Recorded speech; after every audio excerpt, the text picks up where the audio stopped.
नमस्कार, मैं हूं रवि सिंह और आप देख रहे हैं यूपी एक्सप्रेस न्यूज। इस वक्त हम विधानसभा हैदरगढ़ क्षेत्र में पहुंच चुके हैं। ये जो चुनावी माहौल के विषय में हम आज कुछ चर्चा करेंगे विधानसभा महासचिव धर्मेंद्र वर्मा जी से। तो ये आइए जानते हैं, इनसे मिलते हैं, क्या है चर्चा में आते हैं, बात करते हैं हम। हाँ, तो नेताजी, ये जो एक सप्ताह के अंदर भाजपा के 3 मंत्रियों ने इस्तीफा देकर, ये भी खबर है कि समाजवादी पार्टी में ज्वाइन कर लिए। तो क्या लगता है, क्या कारण है कि आखिर समाजवादी में पार्टी में ज्वाइन किए?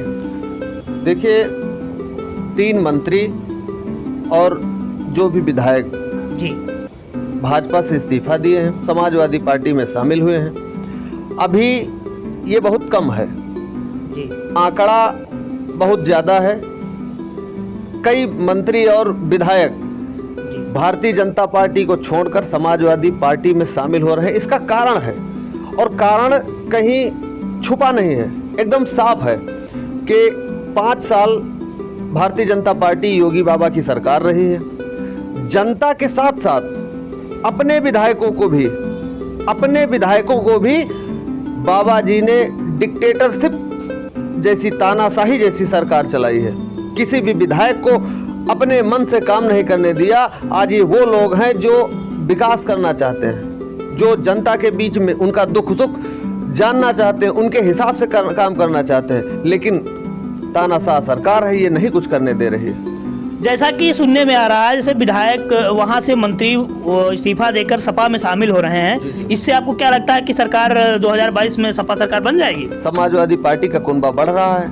समाजवादी पार्टी में ऐसे मंत्री, ऐसे नेता जो पूरे उत्तर प्रदेश का प्रतिनिधित्व कर चुके हैं, उनको ये सब पता है कि कौन आने वाला है और कौन जा रहा है। डूबती नाव पे कोई सवार नहीं होना चाहता। समाजवादी पार्टी 2022 में पूर्ण बहुमत की सरकार बनाएगी। लोगों का ये भी मानना है कि जो मंत्री वहां से आ रहे हैं, अब आचार संहिता में आ रहे हैं, 5 साल का सत्ता का सुख भोगने के बाद सपा में शामिल है। इसका क्या कारण है? अब ये चीज सत्ता का सुख भोगे हैं या वो किसी तरह से अपना कार्यकाल काटे हैं, अपना समय काटे हैं। सीतापुर के सदर विधायक राकेश राठौर जी ने एक फोन में, उनका फोन वायरल हुआ था, फोन टेप वायरल हुआ था कि हम किसी तरह अपने दिन काट रहे हैं। भाजपा का एक विधायक एक मोटरसाइकिल छुड़ाने की हैसियत में नहीं है, तो वो विकास क्या करेगा? ये भाजपा के विधायक की जवानी मैं आपको बता दे रहा हूँ। और ये हैदरगढ़ विधानसभा है।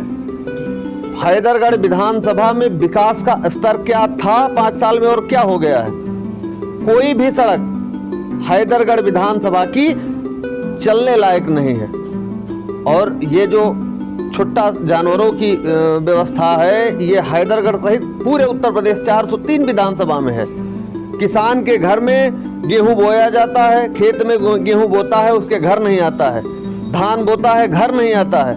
और जो भी आया, अगर वो कहीं से रात दिन मेहनत करके, साढ़ों से रखवाली करके अगर अपने घर भी लाया, तो एमएसपी बिकता नहीं है। ट्रालियां लाइन में लगी हैं और कोई उनको सुनने वाला, कोई उनको बिल्कुल देखने वाला नहीं है। तो ये किसान, नौजवान, आप ये मान के चलिए कि हैदरगढ़ विधानसभा वो विधानसभा है जो लखनऊ जनपद से एकदम राजधानी से टच है। आज लोग लखनऊ जाके भी नौकरी नहीं पा रहे हैं। हैदरगढ़ के लोग, जो नई पीढ़ी के नए हमारे साथी हैं, लखनऊ में भी नौकरी नहीं पा रहे हैं, बेरोजगार गांवों में घूम रहे हैं। 2017 का चुनाव आपको याद होगा। 2017 के चुनाव से पहले यही युवा, यही नौजवान योगी मोदी के नारे लगा रहा था। और आज वो पूरी चीज समझ में उसके आ गई है कि योगी मोदी क्या करेंगे। केवल हिंदू मुस्लिम के बीच में खाई पैदा करके लड़ाई लड़वाएंगे और हमारे आने वाली पीढ़ियों को पीछे करेंगे। आज अभी गलीमत है कि अभी अगर हम लोग समाजवादी की सरकार नहीं लाते हैं, तो 5 साल में ये हालत हो जाएगी कि हम लोग अपनी बात कहने पर के लायक नहीं बचेंगे। बिल्कुल बिल्कुल, नमस्कार। हाँ, तो आपने सुना है, कहीं न कहीं यही सुनने को आ रहा है कि भाजपा सरकार से मंत्री प्रताड़ित होकर सपा में शामिल हुए हैं। नमस्कार, रवि सिंह।